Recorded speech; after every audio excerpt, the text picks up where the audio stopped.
포도는 천연 피로회복제로 활성산소를 없애는 황산화 능력이 우수하고 장수 유전자를 발현시켜서 노화를 막는데 아주 탁월한데요.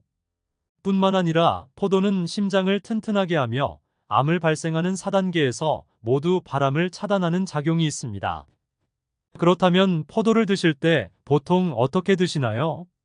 대부분의 사람들은 포도를 먹고 난 후 포도송이 가지는 그냥 버리는 경우가 많습니다. 하지만 앞으로는 건강을 위해 포도 가지를 절대로 버리지 않는 것이 좋겠습니다. 우리가 흔히 먹지 못한다고 생각하는 포도송이 가지에는 놀라운 효능이 있기 때문인데요. 오늘은 포도송이 가지의 놀라운 효능과 간단한 활용 방법, 그리고 가장 안전한 포도 세척법과 보관 방법도 알아보겠습니다. 오늘 영상을 끝까지 시청해 주시고 좋은 정보 많이 알아가셨으면 좋겠습니다. 아직 구독하지 않으신 분들은 구독도 함께 눌러주세요. 세계 슈퍼푸드 중 하나인 포도가 암을 예방하고 심장질환에 좋은 이유는 바로 포도의 레스베라트롤 성분 때문입니다. 레스베라트롤은 땅콩, 오디, 포도를 비롯한 식물에서 발견되는 성분으로 박테리아를 포함한 외부 환경의 변화에 식물이 자신을 보호하기 위해 만들어내는 물질입니다. 영국 의대 연구팀에 따르면 포도 속 레스베라트롤이 고혈당에 의해 유발되는 혈관 손상을 예방한다고 밝혔습니다. 그리고 레스베라트롤은 고밀도 지방 단백질을 증가시키며 제2형 당뇨병의 인슐린 수치를 증가시키는 역할도 해 당뇨에도 효과가 있습니다. 이런 작용들은 혈당을 감소시켜 세포 내 미토콘드리아 손상으로 시작되는 심장이나 망막, 신장 합병증 예방에 도움을 줄 수 있습니다.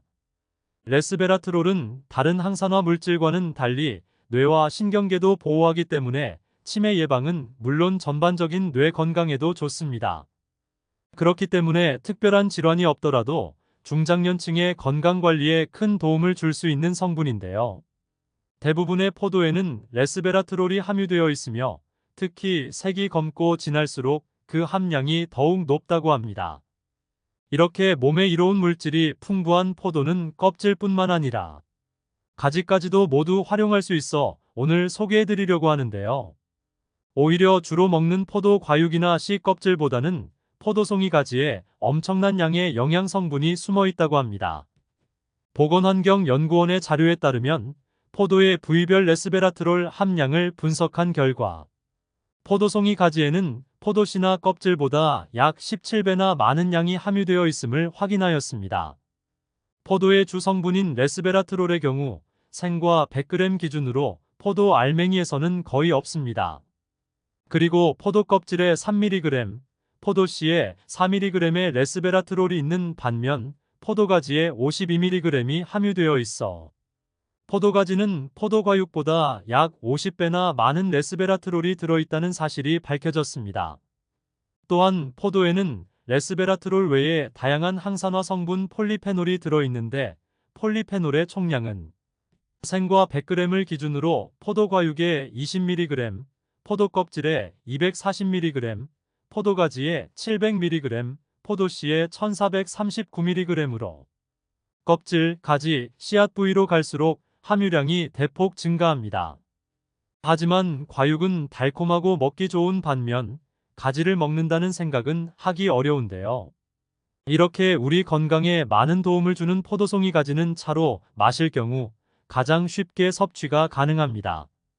지금부터 말씀드릴 포도송이 가지차 만드는 방법을 참고해서 따뜻하게 한 잔씩 드셔보시기 바랍니다. 첫째, 포도를 다 먹고 난 후 가지를 채반에 받쳐 3일에서 4일 정도 말려줍니다. 식품 건조기를 이용할 경우에는 약 3시간에서 4시간 정도 말리면 좋습니다. 포도를 세척할 때 밀가루를 활용하면 가지까지 깨끗하게 세척이 가능합니다. 둘째, 잘 마른 가지는 손으로 꺾었을 때 쉽게 똑 부러질 정도가 되기 때문에 손이나 가위로 잘게 잘라줍니다. 잘라준 가지는 가열한 프라이팬에 약한 불로 약 5분 정도 볶아서 영양 성분이 잘 우러나올 수 있게 해줍니다. 볶은 가지는 차망에 넣으면 더 쉽게 끓일 수 있습니다. 넷째, 잘 볶은 가지는 물 1리터에 한 줌 정도 넣고 끓는 물에 10분 정도 끓입니다. 가지만 끓여도 충분히 맛있지만 좀 더 향긋하게 마시고 싶다면 터지거나 무른 포도를 같이 넣고 끓여도 좋습니다. 이렇게 완성된 포도송이 가지차는 구수한 맛과 은은한 포도향으로 부담 없이 마실 수 있습니다. 따뜻하게 한 잔씩 마셔도 좋고 많은 양을 끓여 냉장고에 보관하며 시원하게 마셔도 좋습니다. 특별한 부작용은 없지만 과섭취 시 몸에 부담을 줄 수도 있어 하루 3잔 이하로 마시는 것이 좋을 것 같습니다.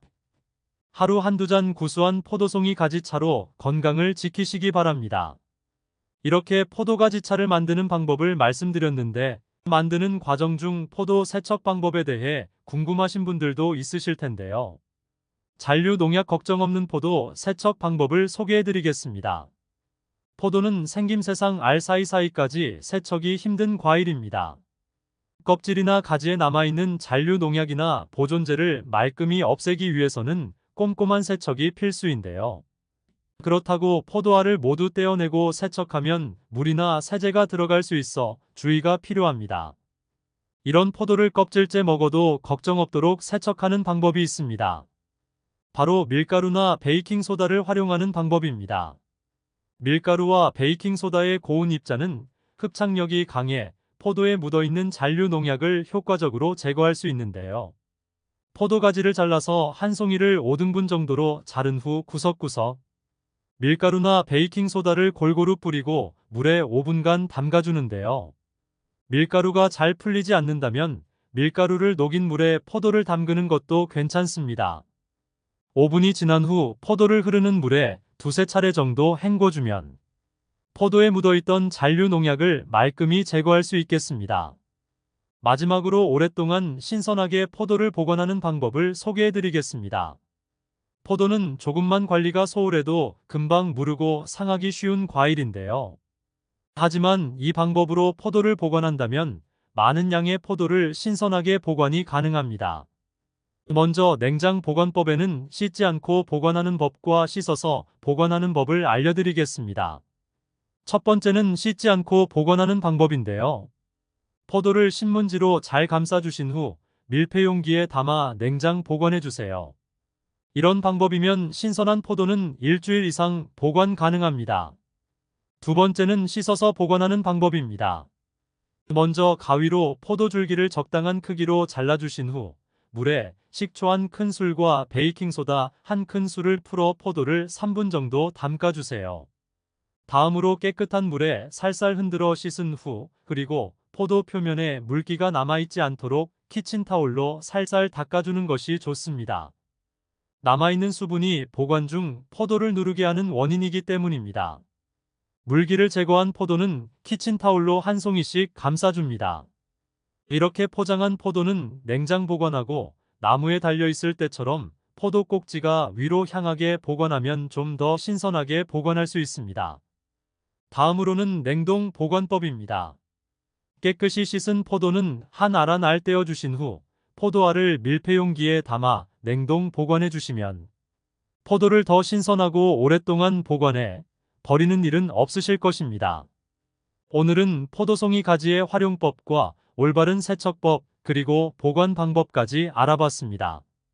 맛도 좋고 영양가도 높은 포도를 더 건강하고 안전하게 드시고 건강을 지키시기 바랍니다. 오늘 영상을 주변의 소중한 사람들에게도 공유해주세요. 구독과 알람 설정을 해주시면 다음번에도 유익한 영상으로 찾아뵙겠습니다. 오늘의 영상도 끝까지 시청해주셔서 감사합니다.